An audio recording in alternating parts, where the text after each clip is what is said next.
বাংলাদেশের বিশ্বকাপ দল ঘোষণা এবং তাসকিন আহমেদের ইনজুরিতে পড়া ইস্যুতে আলোচনা করতে আমাদের সাথে যুক্ত হয়েছেন বাংলাদেশ দলের সাবেক অধিনায়ক মোহাম্মদ আশরাফুল এবং ক্রীড়া বিশ্লেষক মাহমুদুল হাসান শামীম।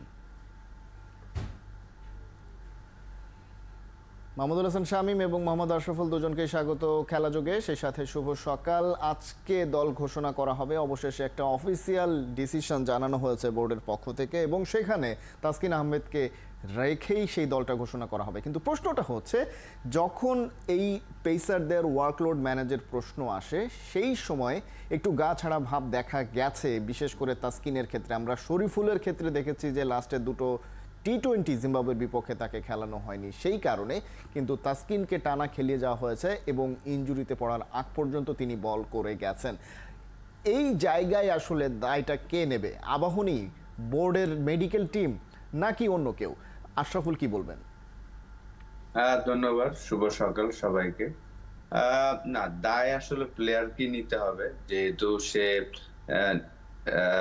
আমার মনে হয় যে টেস্ট ক্রিকেট ছেড়ে দিয়েছেন বলে আসলে সে ওয়ান ডে টি-20 সবগুলাই খেলেছেন। শ্রীলঙ্কার সাথে যদি আমরা খেয়াল করে থাকি যে সবগুলা ম্যাচ খেলেছেন, ওয়ান ডে এবং টি-20। প্রচুর গরম ছিল, তারপরে ওটা শেষ করে আবার ঢাকা প্রিমিয়ার লিগে আবাহনীর সবগুলা ম্যাচ খেলেছেন। এটা যেহেতু সবাই, আমিও চাই, সুজন ভাইয়ের ইন্টারভিউ যদি শুনেন, উনিও বলেছেন যে এখনো খেলতে চায়। তো প্লেয়ার আমরা সবসময় খেলতে চাইবো, কিন্তু বুঝতে হবে যে আসলে আপনার যেহেতু ফাস্ট বোলার, অতীত আপনার ইনজুরিতে পড়েছেন। কারণ 2023 ওয়ার্ল্ড কাপে আমরা দেখেছিলাম যে তাসকিনের কিন্তু ইনজুরির কারণে তার বেস্টটা দিতে পারেনি। তো সেই জায়গায় আসার পরে প্রায় 1.5-2 মাস খেলার বাইরে ছিল, তারপরে আবার খেলা শুরু করেছেন।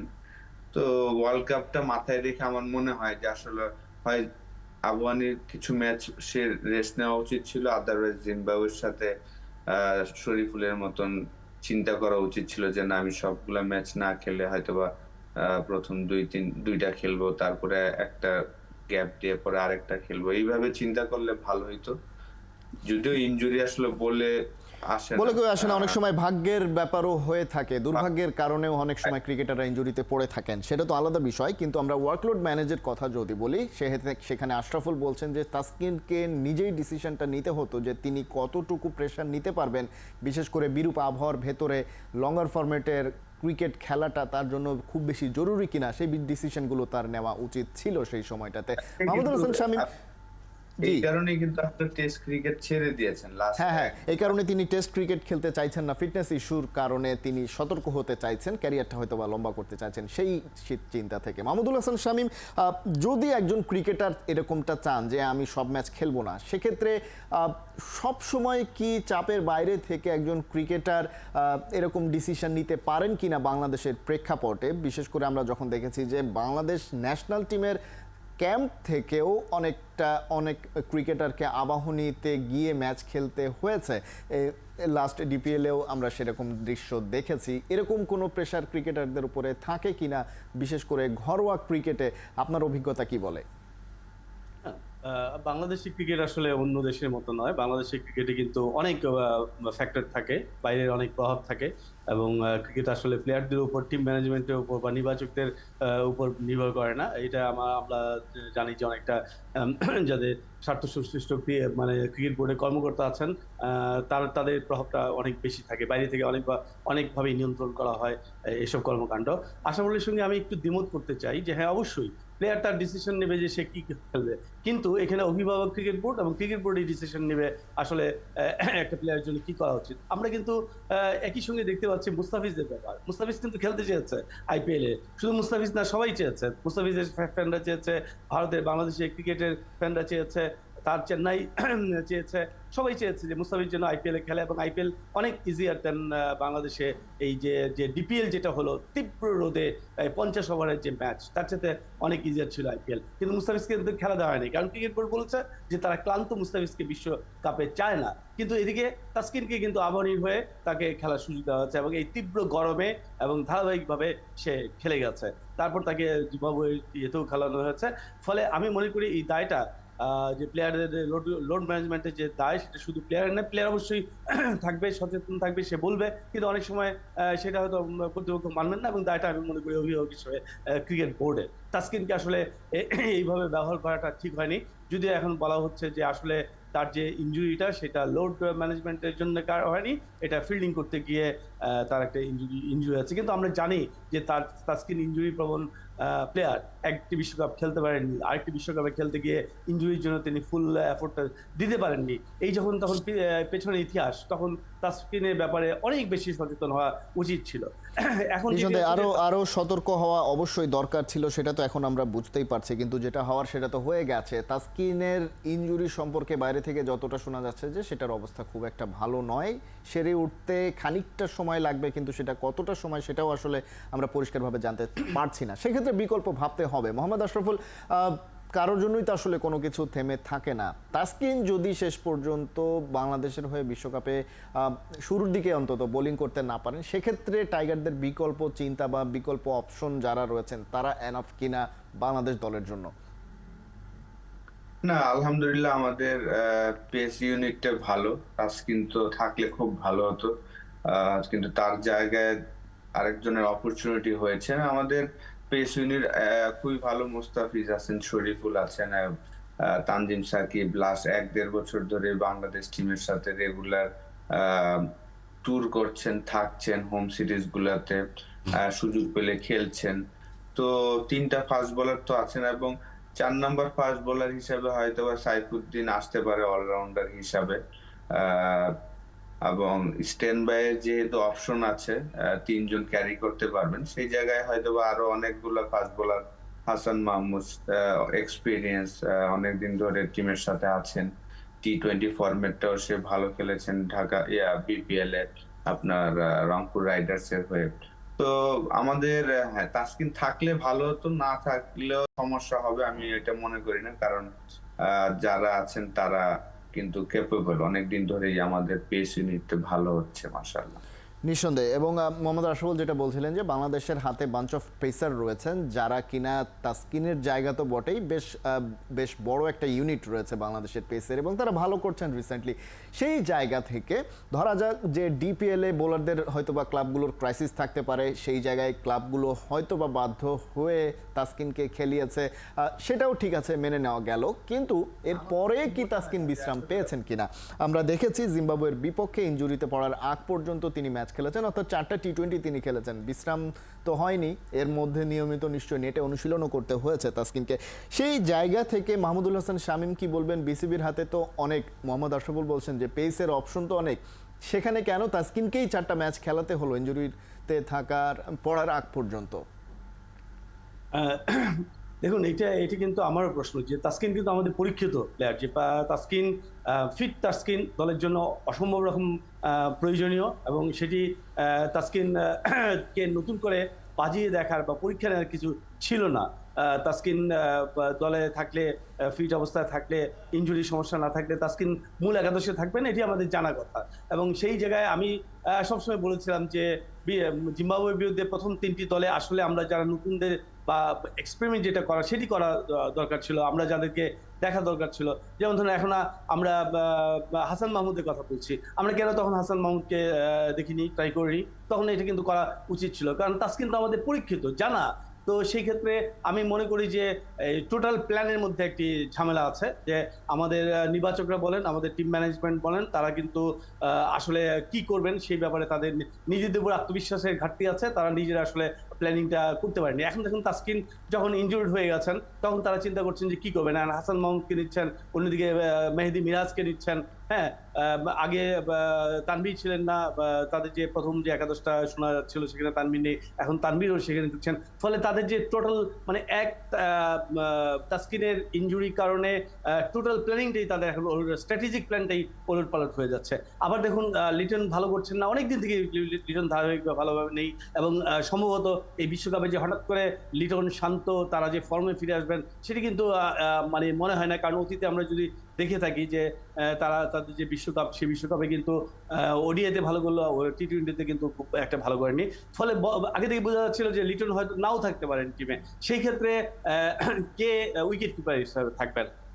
জাকির আলী, হ্যাঁ জাকির আলী উইকেট কিপিং করছেন, কিন্তু সেটি কিন্তু যে ধরনের ব্লান্ডার করছেন সেইটি কিন্তু বিশ্বকাপের মতো স্টেজে এই ধরনের উইকেট কিপিং দলকে ভোগাবে। ফলে সেখানে একটা বিকল্প উইকেট কিপারের চিন্তা রাখা উচিত ছিল, সেটি কিন্তু তাদের নেই। ফলে এখন যেটি হচ্ছে যে বাংলাদেশ দল এই ইনজুর্ড তাসকিনকে নিয়ে যাচ্ছেন। ট্রাভেলিং ক্রিকেটার হিসেবে হয়তো হাসান মাহমুদ বা মেহেদী মিরাজ তারা এরকম যাবেন, কিন্তু যেটি হচ্ছে যে এই ঘটনা কিন্তু আমরা আগে দেখেছি। গত বিশ্বকাপে আমরা দেখেছি নিউজিল্যান্ডে কেন উইলিয়ামসনকে ক্যারি করা হয়েছে ইনজুর্ড অবস্থায়। জানা ছিল যে প্রথম দুটো ম্যাচ খেলতে পারবেন না, তারপর থেকে খেলতে পারবেন, এবং তিনি তাই করেছেন। ট্রেভিস হেড অস্ট্রেলিয়া, তাকেও কিন্তু এইভাবে রাখা হয়েছিল, ইনজুরি থেকে ফিরে এসে তিনি খেলেছেন এবং দুজনেই কিন্তু দলের জন্য চমৎকার পারফরমেন্স করেছেন। যদি তাসকিন ফিরে আসতে পারেন তাহলে অবশ্যই আমি মনে করি যে তিনিও আমাদের জন্য একটা ভালো পারফরমেন্স করবেন দলের জন্য।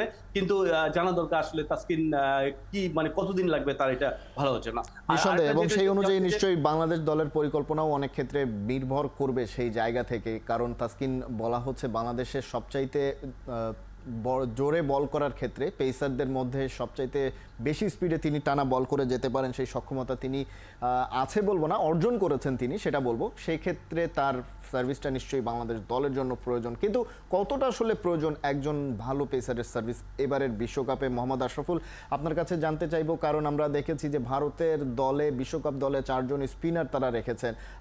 অন্যদিকে অন্যান্য দলগুলোও নিশ্চয়ই স্পিনের উপরে বাড়তি একটা জোর দিতে দেখা যাচ্ছে। সেক্ষেত্রে টি-20 ওয়ার্ল্ড কাপটাতে স্পিনারদের ভূমিকাটা একটু বেশি হওয়ার সম্ভাবনা রয়েছে কিনা? অবশ্যই স্পিনারদের একটা ভূমিকা তো থাকবেই ডেফিনেটলি। আমেরিকাতে যে খেলা হবে সেগুলো তো ড্রপ উইকেট থাকবে। ড্রপ উইকেট গুলোতে সাধারণত ভালো ব্যাটিং উইকেট হয়ে থাকে। আর শর্টার ভার্সনে আমার মনে হয় যে স্পিনাররা ডেফিনেটলি একটা বড় ভূমিকা তো রাখি। কোয়ালিটি স্পিনার থাকলে আমাদের টিমে আলহামদুলিল্লাহ কোয়ালিটি সাকিব আল হাসান আছেন, শেখ মেহেদী, রিশাদও ভালো করছেন লাস্ট 1 বছর ধরে সবগুলা ফরম্যাটে, ওয়ানডে এবং টি-20তে।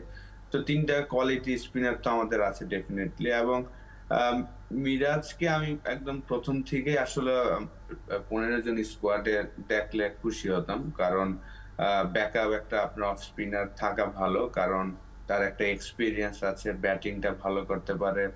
এবং আপনার অনেক টিমে দেখবেন যে যখন আমরা নক আউটে যাব তখন দেখা যাবে যে যে কিছু কিছু অপোনেন্টের সাথে আপনার দেখা যাবে যে তাদের 4-5টা লেফট হ্যান্ডি ব্যাটসম্যান আছে। সেই জায়গায় আমার মনে হয় যে শেখ মেহেদীও খেলতে পারে এবং মিরাজও খেলতে পারে। যে আপনি যদি দেখেন যে নিউজিল্যান্ডে কিন্তু আমরা তাকে ভাইস ক্যাপ্টেন বানানো হয়েছে, কিন্তু তাকে ম্যাচ দেওয়া হয়নি। ওই জায়গাটা খুব বড় মিস্টেক করেছিল ম্যানেজমেন্ট। প্রথম ম্যাচে খেলায় নেই ঠিক আছে, কিন্তু পরের 2টা ম্যাচে ইজিলি মিরাজ খেলতে পারতো আসিফ এবং শামীম পাটোয়ারির জায়গায়, কারণ তাদের প্রচুর লেফট হ্যান্ডি ব্যাটসম্যান ছিল। কিন্তু ওই জায়গাটা তাকে সুযোগ দেয়নি, তারপর থেকে তো টিম থেকে বাইরে টি-20 ক্রিকেটে। এখন আবার শুনছি যে তার অপরচুনিটি আছে যাওয়ার জন্য। মিরাজ যদি ঢোকে আমি মনে করি যে খুবই ভালো একটা ডিসিশন হবে। নিঃসন্দেহে লেফট রাইট এর কথা বলছিলেন মোহাম্মদ আশরাফুল। সেই ক্ষেত্রে আমরা দেখেছি যদি কোনো কারণে লিটন যদি দল থেকে বিশ্রামে থাকেন, কিংবা বলি যে একাদশের বাইরে কোনো কারণে থাকেন, সেক্ষেত্রে বাংলাদেশের টপ অর্ডার প্রায় পুরোটাই বাঁহাতি ব্যাটসম্যান হয়ে যাচ্ছে, বাঁহাতি ব্যাটসম্যানদের আধিক্য হয়ে যাচ্ছে। সেক্ষেত্রে তাওহিদ হৃদয়কে উপরে তুলে আনা হচ্ছে। জিম্বাবুয়ে সিরিজে আমরা দেখেছি সেই টেকনিকে তিনি ব্যর্থ হয়েছেন। সেক্ষেত্রে বাংলাদেশ যে দলটা আজকে ঘোষণা হতে যাচ্ছে, সেখানে বিকল্প কোনো চিন্তার সুযোগ রয়েছে কিনা? মাহমুদুল হাসান শামীম কি বলবেন? সেখানে আসলে ঠিক হয়ে গেছে আমার ধারণা যে কারা যাবেন তাদেরকে জানানো হয়ে গেছে, টিকিটও হয়তো হয়ে গেছে। এবং আমি যেটা বলছিলাম যে পরিকল্পনা ঘাটতি রয়েছে, একটি হচ্ছে উইকেট কিপিং এর ব্যাপারটা বললাম।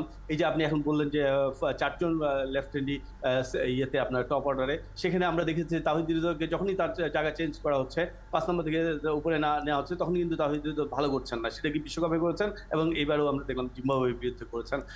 এবং এটা করা হয়েছিল সম্ভবত তার এই মানে জিম্বাবুয়ের সাথে সম্ভবত ওই যে লেফট রাইট কম্বিনেশনটা তৈরি করার জন্য।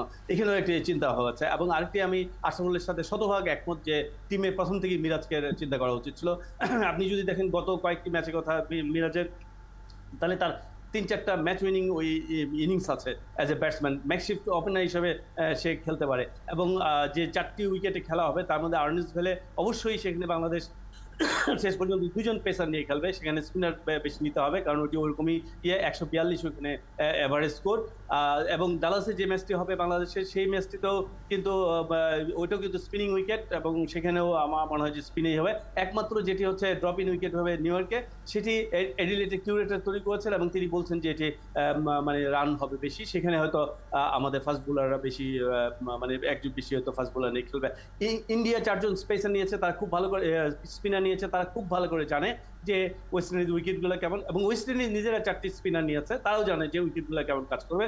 সেখানে আমি আশরাফুলের সাথে অবশ্যই একমত। আমি শুরু থেকেই চাচ্ছিলাম যে মেহেদী মিরাজ দলে থাকুক, এবং মেহেদী মিরাজ যদি চান্স পান, আমরা শুনছি যে মেহেদী মিরাজ যাচ্ছে, তার টিকিট কাটা হয়েছে, যদি সেটি সত্য হয়ে থাকে, তাহলে মেহেদী মিরাজকে যদি আমেরিকার সাথে 3টি ম্যাচের মধ্যে সুযোগ দেওয়া হয়, আমার ধারণা যে মেহেদী মিরাজ সেক্ষেত্রে নিশ্চয়ই নির্বাচকদের সঙ্গে আপনি সহমত পোষণ করবেন যে মেহেদী মিরাজ দলে ইনক্লুশন, একই সাথে বোলিং এর পাশাপাশি অফ স্পিনের পাশাপাশি ব্যাটিংয়েও একটা ফুল টাইম ব্যাটসম্যান হিসেবেও তিনি দলকে সাপোর্ট দিতে পারবেন, সেই প্রত্যাশাও আসলে আমরা দেখতে চাই কি হয় শেষ পর্যন্ত। বাংলাদেশ দল কীভাবে আসলে ঘোষণা করা হয়, কাদেরকে নিয়ে যাচ্ছে বিশ্বকাপ দল, আর কিছুক্ষণ পরেই আসলে জানা যাবে। মাহমুদুল হাসান শামীম এবং মোহাম্মদ আশরাফুল দুজনকে অনেক অনেক ধন্যবাদ খেলা যোগে যুক্ত হওয়ার জন্য। দর্শক, আলোচনা করছিলাম তাসকিন আহমেদের ইনজুরি ইস্যু এবং আজ বিশ্বকাপের দল ঘোষণা হবে দুপুরে সেই বিষয় নিয়ে।